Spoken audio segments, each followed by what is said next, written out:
সাল্লাল্লাহু আলাইহি ওয়াসাল্লাম, তুমি যদি সহজভাবে জান্নাতে যেতে চাও তাহলে তুমি তোমার মেহমানদের সাথে সঠিক ব্যবহার করো, মেহমানদেরকে সম্মান করো। সুবহানাল্লাহ। প্রিয় হাজিরিন, আমরা যদি আমাদের রিজিকটা বৃদ্ধি করতে চাই তাহলে আমাদেরকে যে কাজটি করতে হবে, চতুর্থ যে কাজটি করতে হবে সেটা হচ্ছে দুর্বলদের প্রতি সহায়ক হতে হবে। যারা দরিদ্র রয়েছে, অসহায় রয়েছে, মাজলুম রয়েছে, তাদের একটু খোঁজখবর নিতে হবে, তাদের বিপদে আগিয়ে আসতে হবে।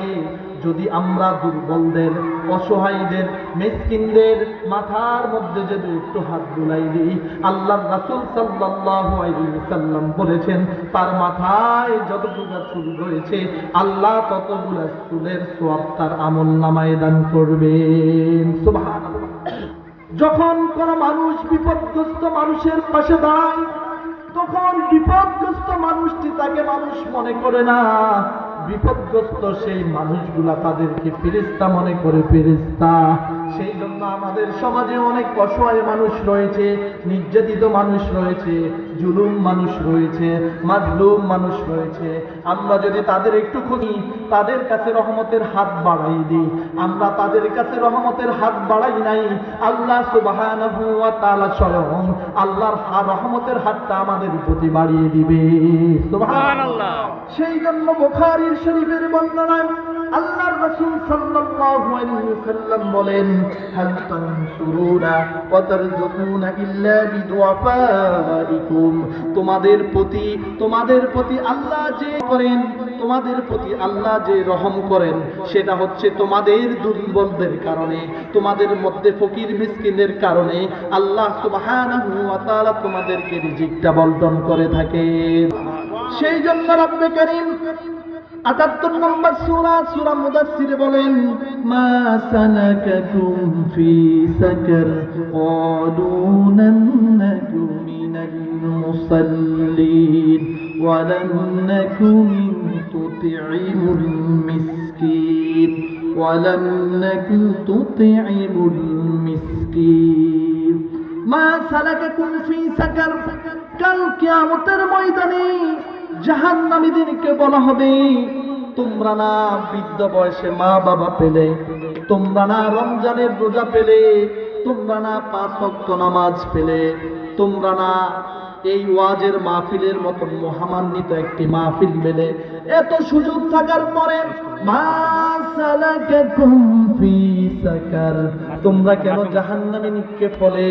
তোমরা তো জাহান্নামে থাকার কথা না, তোমরা তো আল্লাহর পেয়ারা বান্দা, তোমরা তো শেষ নবী, বিশ্ব নবী মুহাম্মদুর মুস্তাফা সাল্লাল্লাহু আলাইহি ওয়াসাল্লামের উম্মত, তোমরা তো জান্নাতে থাকার কথা, জান্নাতের নাজ নিয়ামত ভোগ করার কথা, কিন্তু তোমরা কেন জাহান্নামে এলে? তখন জাহান্নামীরা বলবে, ক্বালু লাম নাকু মিনাল মুসাল্লিন। তখন জাহান্নামীরা বলবে, আমরা নামাজি ছিলাম না, আমরা নামাজ পড়তাম না, নামাজ না পড়ার কারণে আল্লাহ আমাদেরকে জাহান্নামে নিক্ষেপ করেছে।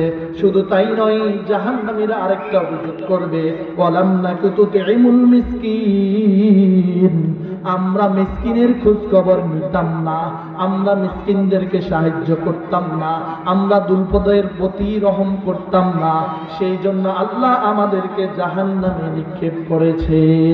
নাউযুবিল্লাহ। এই গ্রামের আমরা যারা বিত্তশালী রয়েছি, এই গ্রামের আমরা যারা ধনী মানুষ রয়েছি, আমরা যদি আমাদের সম্পদকে পুষ্টিগত করে না রেখে, ব্যাংক ব্যালেন্স করে না রেখে, আমরা যদি গরিবদের মধ্যে বন্টন করে দিতাম, তাহলে এই সমাজটা একটা আদর্শ সমাজে পরিণত হতো, ঠিক কি না? সেই জন্য আমরা যদি রিজিক বৃদ্ধি করতে চাই, আমরা ৫ ওয়াক্ত নামাজ পড়তে হবে। যেহেতু আল্লাহ সুবহানাহু ওয়া তাআলা যেখানে নামাজের কথা বলেছেন সেখানে যাকাতের কথা বলেছেন, আকিমুস সালাতা ওয়া আতুজ যাকাত, তার মানে তুমি নামাজ আদায় করলেই তুমি যাকাত দিতে পারবে। সুবহানাল্লাহ। আমরা যদি আমাদের রিজিকটা বৃদ্ধি করতে চাই, যে আমলটা করব পিতামাতাকে সন্তুষ্ট রাখবো, পিতা সন্তুষ্ট রাখি, আল্লাহ সুবহানাহু ওয়া তাআলা আমাদের রিজিকটা বৃদ্ধি করবেন।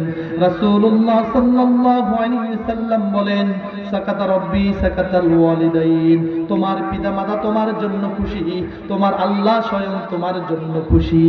আর তোমার পিতামাতা যদি তোমার প্রতি রাগান্বিত হয়ে যায়, তোমার পিতামাতা যদি তোমার প্রতি কষ্টান্বিত থাকে, তাহলে তোমার আল্লাহ তোমার প্রতি রাগান্বিত হয়ে যাবে।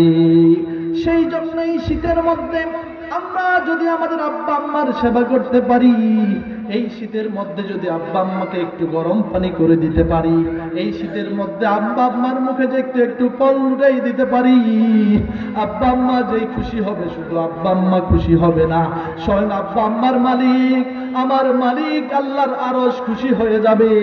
এই জন্য আমরা অনেক মানুষকে দেখি আব্বা আম্মার খোঁজ খবর নাই, আব্বা আম্মাকে টাকা দেয় না, আব্বা আম্মাকে পয়সা দেয় না, আব্বা আম্মার খোঁজ খবর নেয় না, খাজা বাবা গাজা বাবা বন্ড বাবার বাজারে যাই না, না না, গোয়ালিয়ার রশিদপুর গ্রামবাসী আমরা সেটা করব না।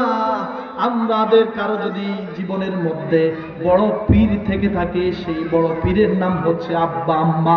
কেউ যদি আব্বা আম্মার খুশি অর্জন করতে পারে, আব্বা আম্মার সন্তুষ্টি অর্জন করে, সেই দুনিয়া এবং আখিরাত একসাথে পেয়ে যাবে। এই জন্য আমরা আব্বা আম্মার একটু খোঁজ খবর নিব, আব্বা আম্মার সাথে সঠিক ব্যবহার করব।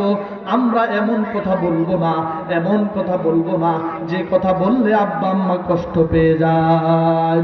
সেই জন্য আমরা অনেক সময় দেখি আল্লাহ সুবহানাহু ওয়া তাআলা কোরআনের মধ্যে বিশেষভাবে আব্বা আম্মা যখন বার্ধক্যে উপনীত হয়ে যায়, যখন আব্বার বল থাকে না, আব্বা যখন তার সমস্ত শক্তি দিয়ে সেই ছোট থেকে আমাদেরকে বড় করেছে, যখন আব্বার আর কোনো শক্তি থাকে না, আব্বার জীবনের সব শক্তি দিয়ে সন্তানকে বড় করেছে, সে আব্বা যখন বড় হয়ে যায়, আব্বা যখন বৃদ্ধ হয়ে যায়, সেই বৃদ্ধ বয়সে যদি আব্বার খোঁজ খবর নিতে পারি, তাহলে আমাদের রিজিকটা আল্লাহ বৃদ্ধি করে দিবে। ওমা আলাইনা ইল্লাল বালাগ। আসসালামু আলাইকুম ওয়া রাহমাতুল্লাহি ওয়া বারাকাতুহু।